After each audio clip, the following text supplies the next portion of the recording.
What's up, guys? Iggy here with Faltacunlimited. It has been a hot minute since I made a video. Apologize for the delay. I have been so damn busy.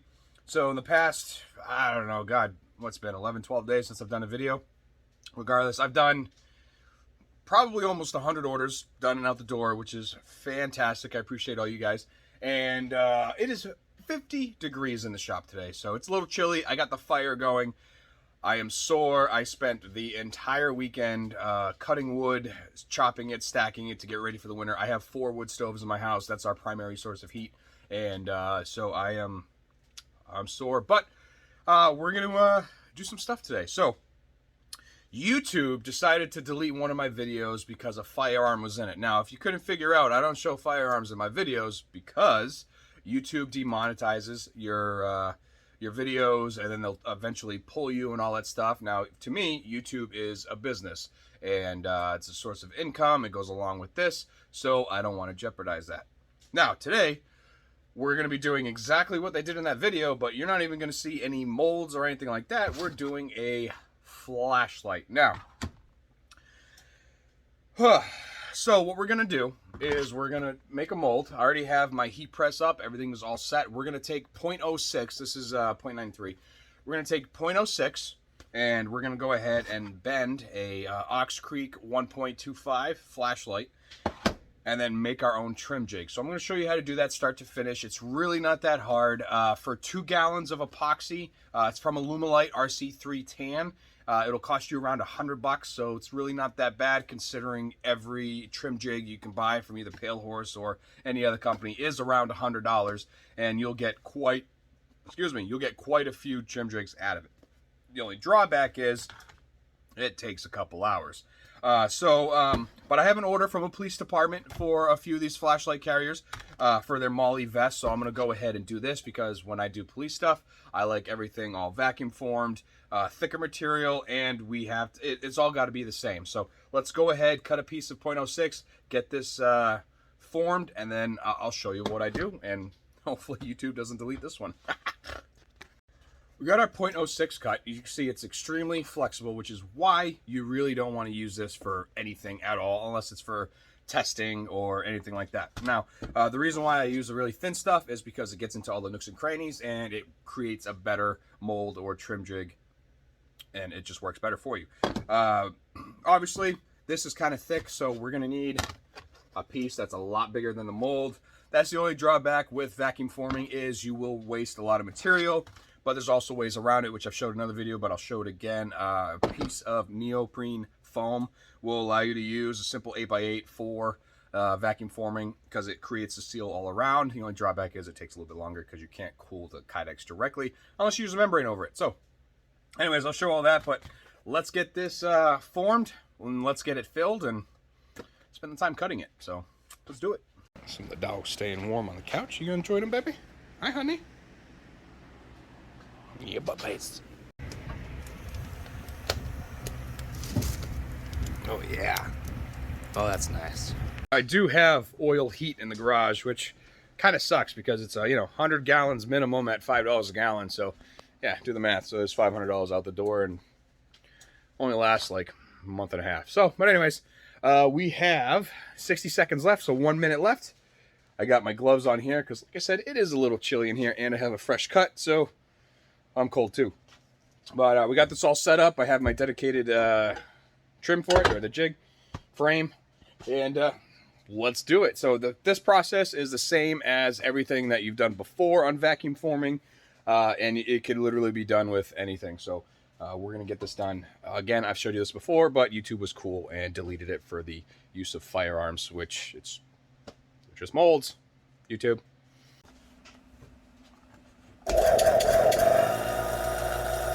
Yeah, that's nice.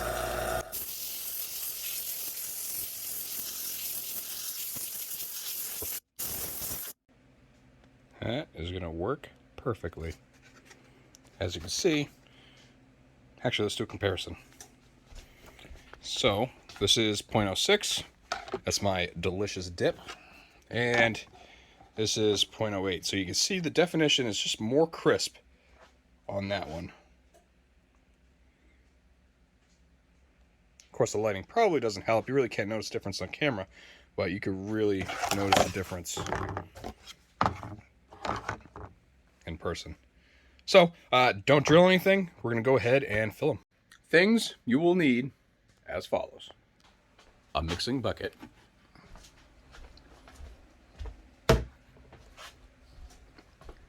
A mixing apparatus. We'll do that one.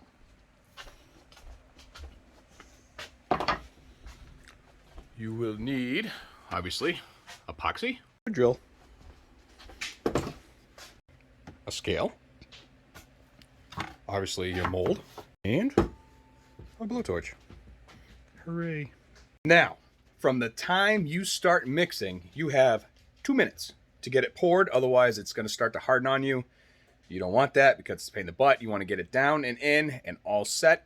So I'm going to set you guys up and I'll show you step by step how to work with the Alumilite RC310. And I've had this stuff for probably a year. The other stuff I had actually separated. I had to toss it. But as you can see, I'm almost done all this. So looks like I'm going to be ready for a new one. Like I said, it's about $100 for 2 gallons, part A and part B. So let's do it. First things first, you want to prop it up so it's pretty much level. So going across, that's good enough for me. Going across, that's good enough for me. Reason being, you don't want your mold to be slanted, otherwise you're going to have some work on the sander there, the belt sander, and you really don't want to do that just because it takes forever. Anyways, step 2. Our bucket has some dead moths in it, so I'm going to clean it real quick. All right, now this stuff is mixed by weight. So what we're going to do is take our bucket, throw it on our scale, zero it out. Okay, then you're going to take part A, which is the clear. I'm just going to get this ready as well. You could, oh, by the way, Home Depot, Amazon, only a couple bucks, and yeah, these things, I've had them for a long time. So, but this isn't going to take much. We'll probably do like, we'll do like 10 ounces of each. See how it goes.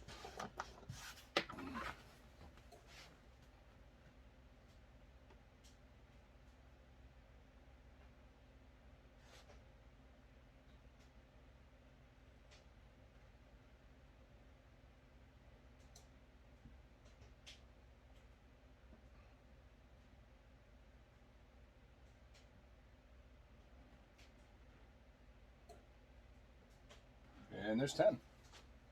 Okay. Now, last time I did this in the video, I always did the math in my head. So now we're going to do 20 ounces. You know, so a pound is 16, so I'd need 1.4. I never thought.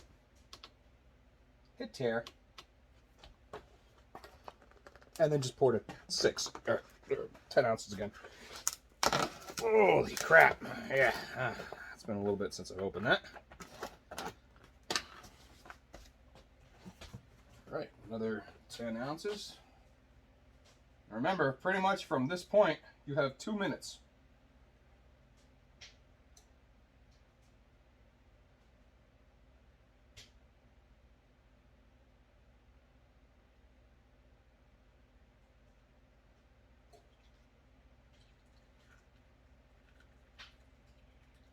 Ten ounces. There you go.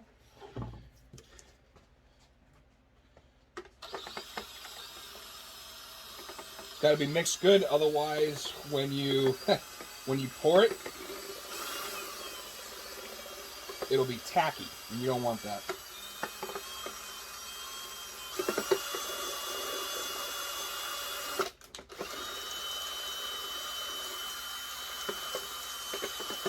Don't worry about the air bubbles, we'll take care of that later.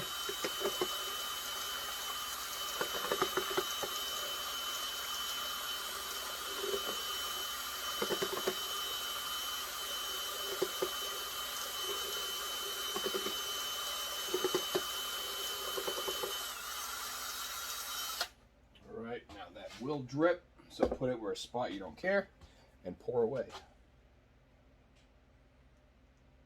I think I mixed a little bit too much, but that's okay.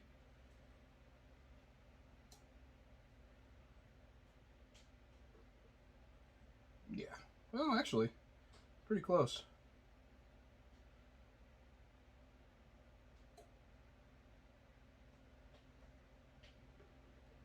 Stop it right there. Get out your blowtorch.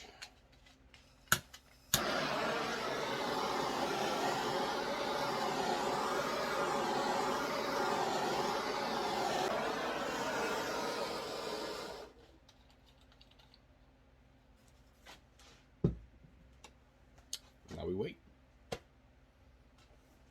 It's going to turn a milky color, and the reason why I went back and forth so many times with the torch is because the bubbles were coming out of it. So to create a smooth surface, I'm just going to keep popping those bubbles until it starts to harden. Now, they can't rise out. This epoxy does heat up. It does stay, it is pretty cool in the garage. It only went up 6 degrees since I started the fire. And 0.06 can warp on you if you're not careful. So generally in the wintertime, I'll like stick it in snow, or in this case, I'll put it in water. But I think it's going to harden so quick that we're not even going to worry about it, and it'll harden before it it moves the Kydex. So I think we're good before it deforms it. So we're going to let that sit. It says a half an hour.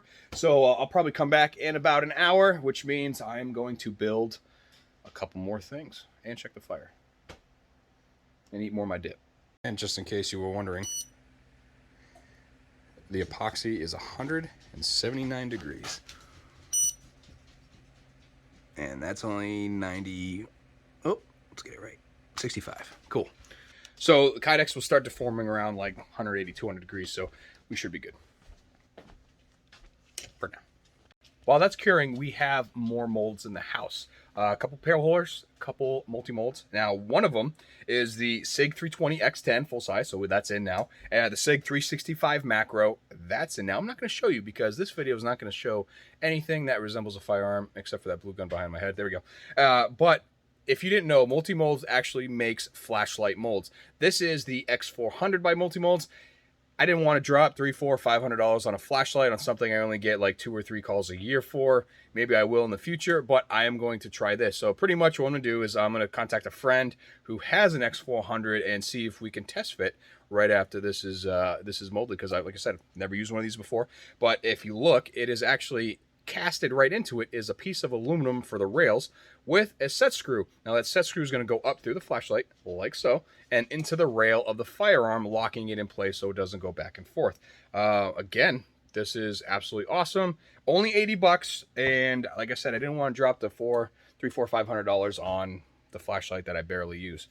So also in now that I'll be offering shells for is the SIG X5 with TLR1 Pale Horse mold, Glock 20, Glock 21 Pale Horse mold, and the FN 509 long slide with TLR1. I'll be offering that as well, so those are going to go up on the website along with the new stuff. So I have a pile of updates I need to do, along with revamping my website, adding more pictures, and cost of everything goes up. It is what it is, can't help it. But yeah, let's do it. All right, guys, not too shabby. Here's the mold, didn't warp. Bam. So it's rock hard. It's been about an hour, and pretty much what I did is after it's set, after about 40 minutes, I put it in the fridge for a little bit just to kind of get some of the heat out. Only thing is it did warp at the bottom. You see that little bump, so we're gonna have to sand it. No big deal. I think that happened because of the amount of air that I introduced into the epoxy, but you don't have long to work with it, which is why I didn't put it in the vac chamber. I have a vac chamber for epoxy work. Anyways, so what we're gonna do now is we're actually going to drill this out, fold it over, get the shape that we desire, and then we will fold it flat, put it on here, and trace. So let's do that. All I did was drill the MRD holes, and then now what I'm gonna do is I'm gonna take it to the bandsaw and cut just the outside edge, and then we'll do the rest on the scroll saw.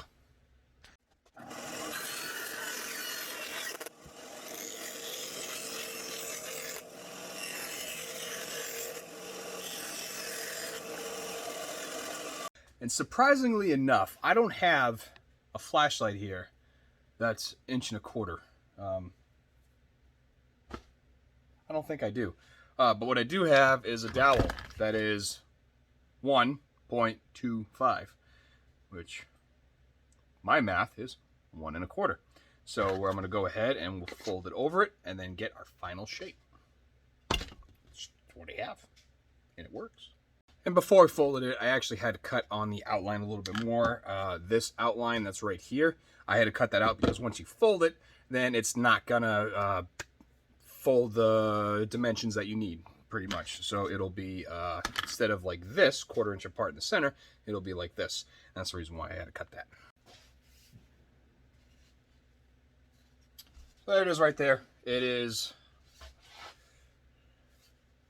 looking good. Clamped on the MRD, there is an MRD inside, and at this point what I'm going to do is I'm going to get the final shape of what I want once it's cooled. And mainly because, see how much extra material there is on top of the MRD? Let's fold that down. And to clarify, the reason why I don't have a trim jig for this is because back when I bought this mold 7 years ago, I wasn't planning on doing any router work.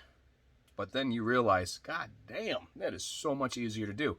It shaves, instead of doing this by hand, you're talking about 20 seconds to cut this on trim, which is why I'm doing this. Plus, for the police department that ordered these, I want them to be all the same size because, just a little difference in shape that bothers me, and I want all of them to get all the same gear, which is why everything I do for stores or for police departments, everything is vac form, period. What I'm doing here is I'm grabbing some hardware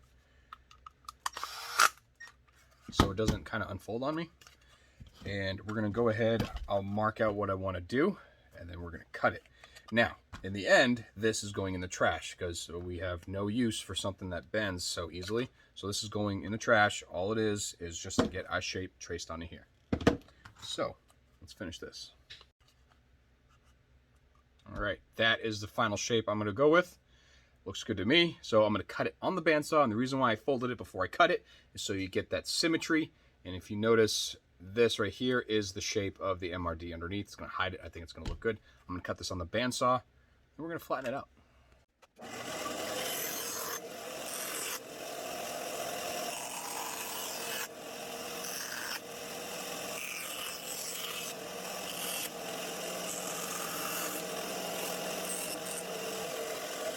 Now let's get everything square.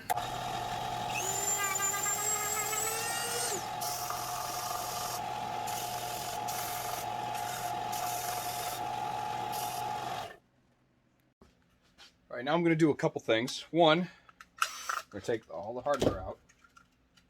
Now, I'm not doing many of these, so I can tell you that I could have folded, cut, trimmed, and done everything in the time it would take to make this. Actually, I could have done quite a bit of them, but that's not what I'm going after here. Like I said, I want them all the same.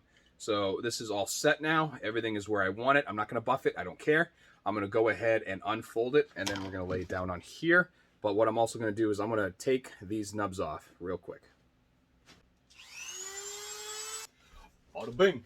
Next step, unfold it. Bam. Flat, and now we know where to cut. So we're just going to take our fine point Sharpie and trace it.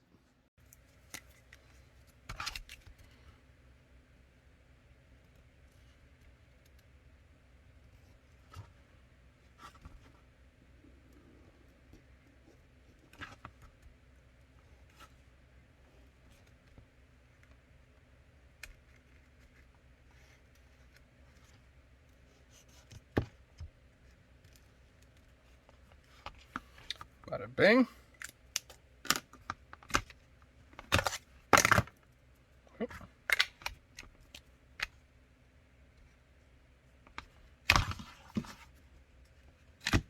Come on. There we go.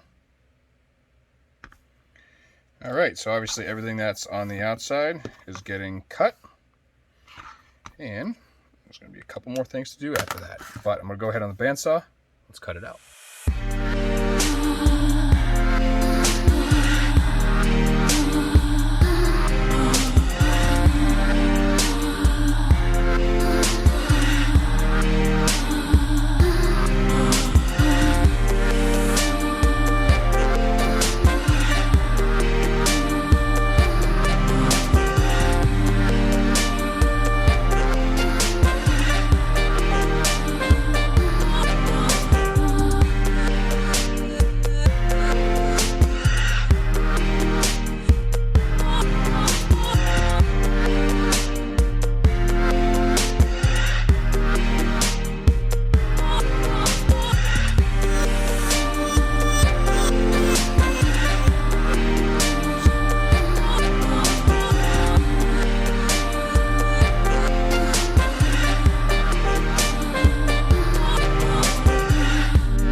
Next step, pretty easy. Go ahead, throw a drill in your drill press. This one is like 9:30 seconds or something like that. I'll give you that after. But go ahead and drill 2 of the 4 MRD mounting screws, mounting holes. You don't have to do all 4. I personally am doing 2. You'll see why.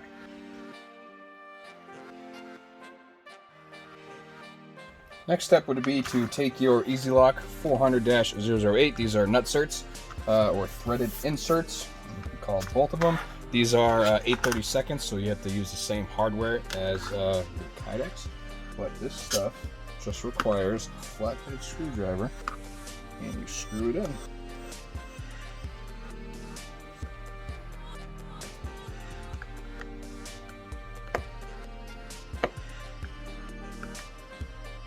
Just like so. Just get them started and then just zing them right down.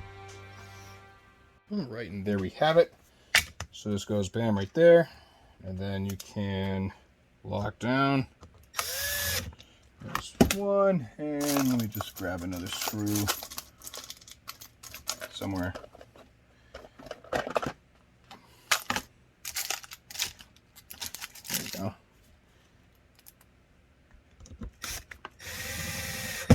There we go. I'm gonna try it on the router. All right, so now I will get this guy off of there. That guy off. Let's throw it in there and lock it in place. But I have to get another screw. Well, let's give it a trim.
Thank you guys for watching this episode on how to make your own trim jigs. It is actually now like 65 in the shop, so that's why sweatshirts off, hats off. It is getting warm in here, and I am cooking with fire. So the only thing left to do is finish off the rest of these along with the other items for this police department, and it's gonna out the door along with another store order, which I have to do. But I am almost done June. Yeah, almost done June orders. And I'm about 5 away till July, which is awesome. And then July, if I plan everything right, I'm only going to have about a week and a half to work on July, which is awesome. And then, so yeah, it's getting there. Again, I appreciate all you guys for the patience. It is everybody and their mother ordered a holster, and you know what? It's a blessing and a curse. I'm doing 20 hours a day just to catch up. But anyways, again, I hope you guys learned something. Real easy to do. All in all, this, you know, I'm in it 2 hours, and maybe $5 in material to get everything to where I need it to be.